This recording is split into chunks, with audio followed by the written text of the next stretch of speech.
Grab a cup of coffee, sit back, and listen to Change Your Attitude, Change Your Life. Change Your Attitude, Change Your Life features stories to inspire and motivate you. Live your best life now. Listen, learn, think, and decide. Change Your Attitude, Change Your Life. Visit cyacyl.com.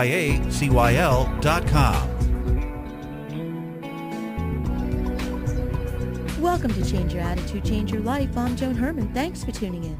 Often when we see someone who's accomplished in his or her profession, we believe that that person has had a charmed life, that success has come easily.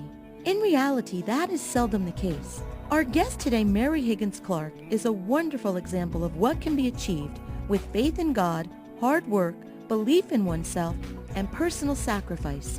Mary's a #1 New York Times best-selling author who's written 30 suspense novels, 3 collections of short stories, a historical novel, and a memoir. She's co-authored 5 novels with Carol Higgins Clark. Mary's books are worldwide bestsellers with over 100 million sold in the United States alone. Her latest book is entitled The Lost Years. Mary, thank you so much for joining us. Welcome to the show. Oh, Joan, thank you so very much. It's lovely to be with you.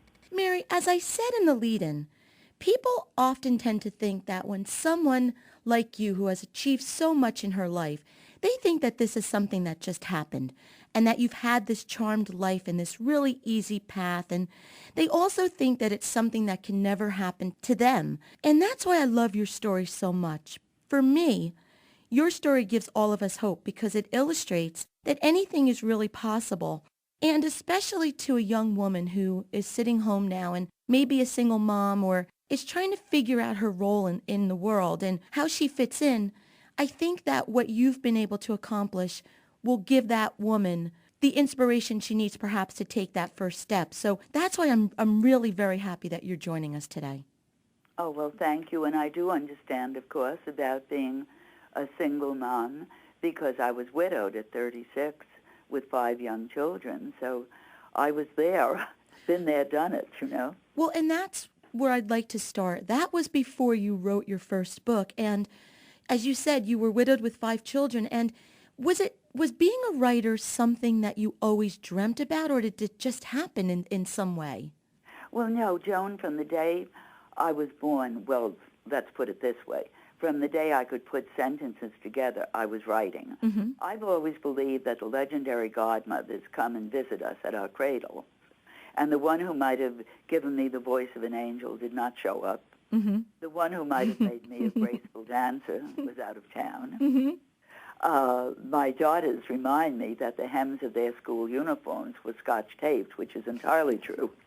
And no one ever begged an invitation to my dinner table, although I raised 5 kids and no one was malnourished. Mm-hmm. But the one fairy godmother who showed up said, "You will be a storyteller." And I have been that all my life. And, of course, it doesn't hurt to be born into an Irish family because the Irish are natural storytellers. Mm-hmm. But I was writing. I mean, the teachers acknowledged my writing, you know, even in the early grades. One teacher sent me around. You had to put words into a lot of words into a paragraph. And the one that I wrote, she sent me around to read to all the other classes because she liked it so much. So it was always there, the ability to tell a story. And then after I worked in an advertising agency, from the time I was 18, I went to secretarial school, not college. I went to college later and graduated at 50. But that was very good because it helped me to have it. I knew I had a very thorough understanding of advertising when I was widowed and went back to work. And then I was a Pan American flight hostess and saw the world. But when I got married, and I just turned 22 2 days earlier, I said, I have got to learn how to be a professional writer. I must have it was churning and yearning and burning inside me. So I went down to NYU and signed up for a short story writing course. And the first short story was out 40 times and took 6 years before it sold. By then I had 11 short stories in the mail. And then I did start to sell short stories. And in fact, I was in Best Post Stories of 1960, if you're ready for that, the 10 best of the year, which was just wonderful. But then the short story market collapsed just when my husband died. So that's how I got into writing radio scripts for a living. And Mary, everything that you just spoke about, it's what we talk about on this show. And it's something that, when people have a dream, they sometimes just don't know how to take that first step. And everything that you did, you went and you took courses and you persevered and you followed your dream. But then, you had this tragedy that struck when your husband passed away and you were left with 5 children. And I have 2 boys, so I can't even imagine having 5 children. Just getting through the day sometimes is a challenge in itself. Did you ever imagine that your life would turn out the way that it has? No, of course not.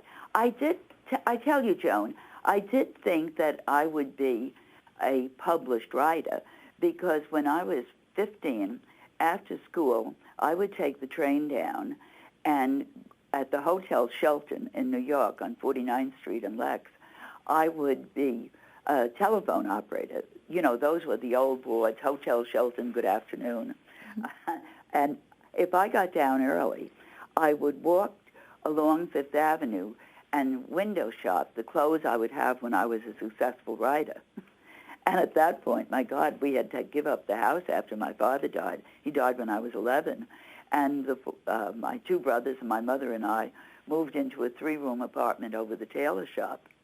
But I was just sure I would make it as a writer someday. What you just described is something that I actually said in a presentation. I was speaking at the New Jersey Governor's Conference for Women, and I spoke to women about the power of I am. And you did that. You visioned yourself how you would dress when you were what you wanted to become, and you embodied that. And as people can see, it does happen when you take on the persona. So you did everything that we try to advise people to do. Before that you got your college degree at age 50. And I think that that's just incredible because, as I mentioned, I was at the conference with over 1,000 women who are at some point of transition in their lives. And sometimes when we get to be 48, 49, 50, we tend to think that the best years are behind us. What would you say to someone, a woman in particular, that's at that transitional point and feels that it's too late for her to do something new? Oh, I think that's so foolish. I mean, let's face it, I'm 84 years old. To me, 50 is a child. Oh, I love you, Mary. But if you're doing something, did you ever want to learn to play the piano? I threatened my family that I'm going to take piano lessons again because I'm no good at it. And I had beginners lessons, beginners for the middle-aged, beginners for the ones who can't play anything. But I swear it will be an exercise to do it. And, of course, you're using your brain. But, I mean, did you always want to be an interior designer? Go to classes. When the kids are gone and you're not doing, or even if you're doing a full-time job but still feel you want to do something else, a night or 2, go to a class because you're learning something you always wanted to do. I was just speaking to someone who was going to be an esthetician. She said, this is something I've always wanted to do. But so many women go back to class. What got me going, I was writing a radio show for Peggy Cass, and she was going to Fordham at night. And I thought, if Peggy can go, I can go. And here I was putting diplomas and degrees on the wall for my children, and I'd always missed the fact I hadn't gone to college. But on the other hand, the fact that I had worked at age 18 in an advertising agency gave me a great background for the fact that when I was widowed, I certainly couldn't go back to being a stewardess, but I could get a job in the advertising world, which was writing radio shows. And Mary, as women, your advice is wonderful, but we tend to think that when we do something for ourselves, we're selfish. For someone who has been through it, what would you say to that woman? Oh, I think that's so foolish. And if you don't do something you've yearned to do, you kind of would resent the people whom you mistakenly think can't spare you the time, because you're a much happier person when you feel fulfilled. So I think that, what do I want to do? Make a list of what I'd always wished I had done. It may be gardening. I would always wanted to learn more about how to plan a garden. No matter what it is, you will become involved with other people with similar interests. Out of that first writing class, we had a writer's workshop, and can you believe that it went on for 40 years? On the first Wednesday, we went on Wednesday once a week, and we kept that class going. And only one was a published writer at the time, and we would have a cake for anyone who sold a short story. In those days, it wasn't a case of books, it was all short stories. Mm-hmm. But by working toward a goal with people who have your similar interests, you have a wide circle of friends that are new to you. And support is so important in anything that you want to accomplish. And you get much more support if you say you want to be a writer. I say, for heaven's sake, take a course in a local college. And what do you want to write? Suspense? Do you want to write romantic fiction? There are courses all over for how to write romantic fiction. Do you want to write science fiction? Find a course in that, because you will be taught by the kind of teacher who knows what he's talking about.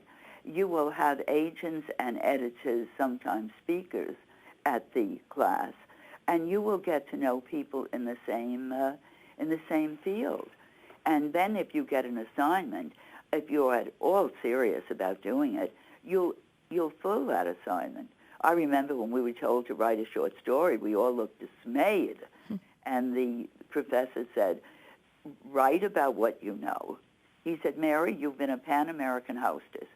Take the most dramatic incident that occurred when you were flying. Ask yourself 2 questions, suppose and what if, and turn it into fiction. And I added one more question, which is why. Because whoever committed a crime, you has to have a very strong reason to have committed that crime. But I wrote about that time about an incident that happened in Prague.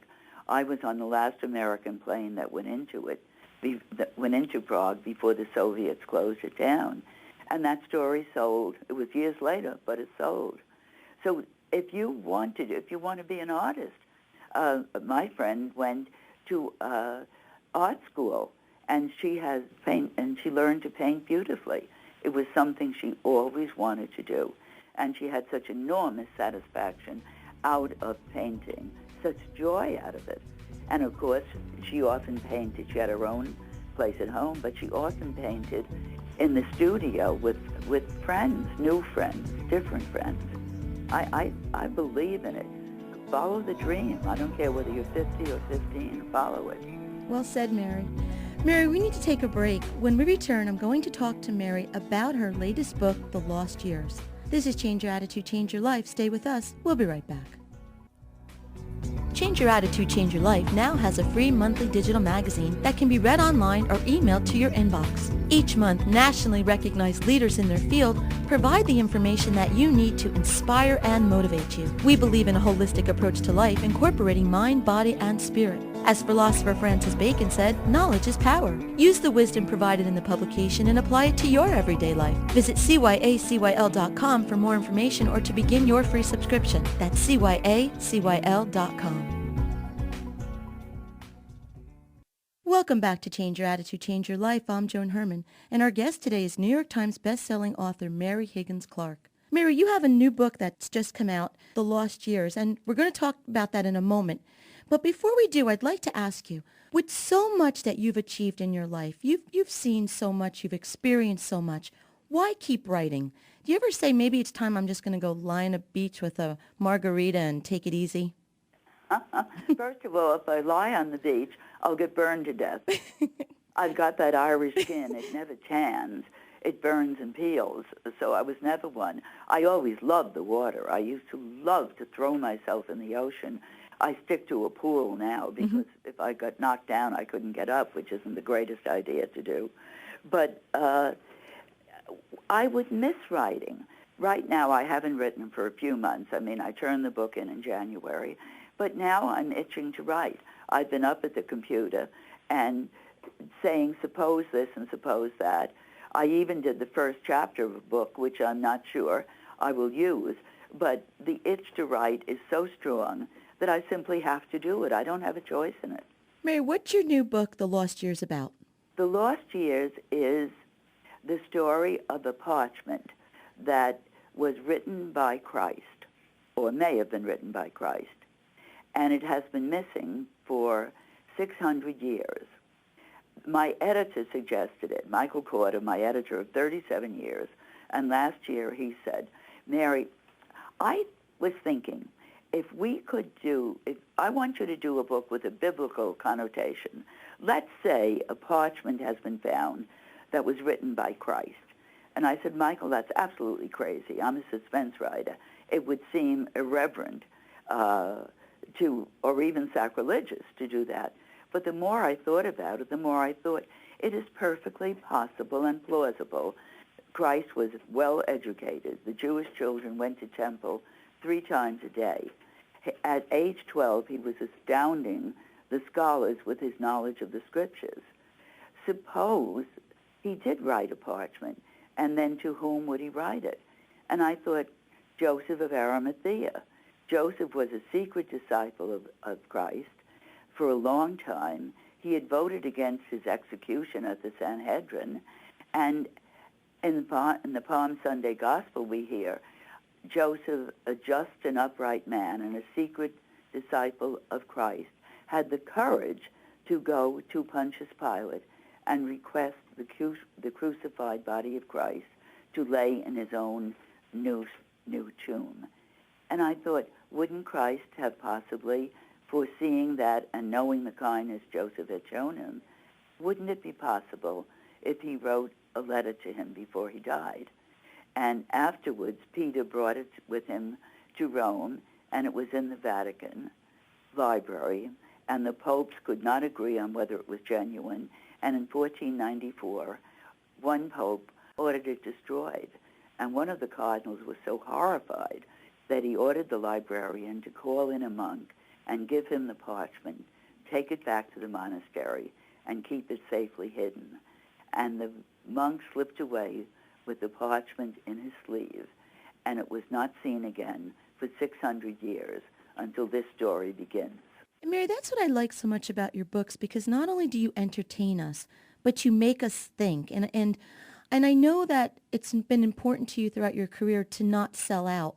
I know that you refrain from explicit sex scenes and foul language, and that's something that I've always honored about you, and I want to tell you that. I just really have admired the way you've written your book and conducted your career. Well, I have never felt it necessary, Joan.